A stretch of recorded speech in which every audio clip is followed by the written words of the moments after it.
Le savais-tu?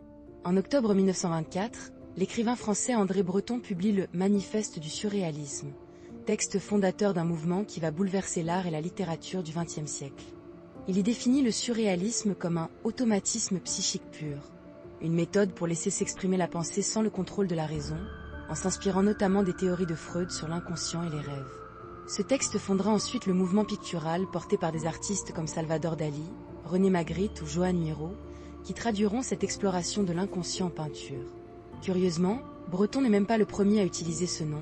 2 semaines avant lui, le 1er octobre 1924, le poète Yvan Goll publie sa propre revue intitulée « Surréalisme », dans laquelle il revendique lui aussi la paternité du mouvement, avec une vision plus proche du réel que celle, plus onirique, défendue par Breton. Une brève rivalité éclate alors entre les deux hommes pour s'approprier le terme, chacun accusant l'autre de plagiat.